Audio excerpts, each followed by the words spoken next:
What's going on, everybody? JR from JrZ CarZ, and today I'm going to be doing the plugs on this 1997 Mercedes Benz C230.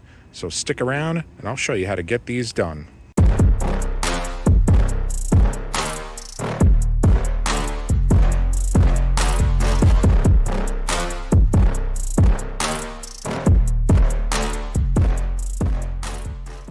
One of my favorite things about these Mercedes Benzes, and they 100% did this right, all manufacturers should do this as well, is that being able to have that hood as high as it is in service mode, to be able to get in there and you have all the room in the world to work and you're not bumping your head on a hood.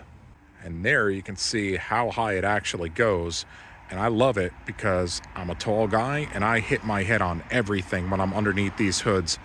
Being able to keep that hood up that far makes doing any of these jobs so much easier. All right, so let's get this job started. So first thing you want to do is you want to get this intake tube out of the way, because we're going to have to get to this cover here. So you have this clip, that clip, they just pop open like this, right? You're going to disconnect those. This comes over here. You're going to disconnect this tube from the valve cover. And then you have your hose clamps here that hold it to the throttle body. You're going to remove or loosen that up, and then this whole assembly will come right off. Now that the intake tube is out of the way, we're going to get this center cover out. And what you have is you have 3 bolts here, and if you take a look, they are 5mm hex. So we'll get those out now, and you'll see what's underneath this cover. So if you look at the cover here that we just took off, you can see that there's a rubber grommet that goes all the way around it. That's going to seal off the elements, keeping water from going into where your coil and your plugs and everything are. And that's really a smart design. All right, so here's what's underneath that cover we just took off. So as you can see, it's a 4-cylinder. You have 2 coils here, and then you have 2 plugs that are plugging into the coils here. So what you're going to do is you're going to take this off, and then these will pull right out. And then you pull this one out and then grab it and just pull up on it.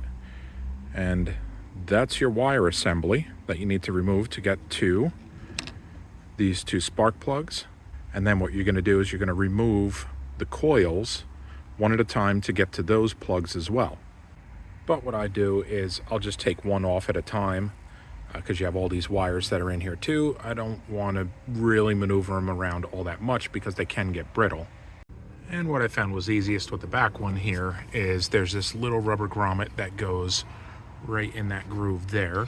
I just lifted that up. It gave me a little bit of wiggle room so I could pull these out, because these wires, like I said before, they could get a little brittle. You really don't want to be tugging on them too much. So I really just gave myself enough room to work in here. All right, so now that I have the plugs out here, you can take a look and see how pretty bad they are. These guys, they're pretty sooty there. They're dark. They look like they've been in there for quite some time. When you take a look at this one here, if we can get it to focus there, that looks like it's been in there for a hot minute. So it was definitely due. And what I noticed too is that when I took these out, none of these were tight at all. I put very little force on the ratchet to break them free, and I really didn't even need to break them free.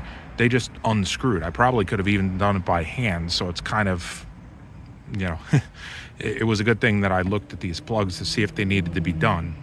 And if you look on the threads, you can actually see, it looks like this one and this one definitely, and then just a little bit on this one and this one, but the threads even look sooty too, like if the exhaust gases were passing through the threads and coming out and it was leaking compression. So I'm happy that I did these, and I want to see how it's going to run now. Alrighty, so that's all back together now. We're going to put this cover back on, and then we're going to put the intake tube back on too. But before you put the cover on, I would go in here and I would clean this channel out all the way on both sides. And also, don't forget to put this grommet back in place.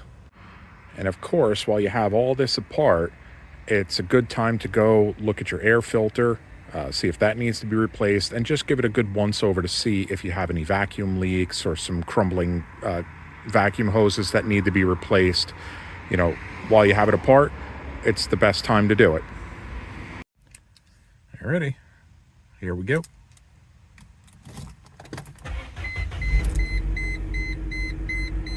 Wow, that lit up really a lot faster than it did.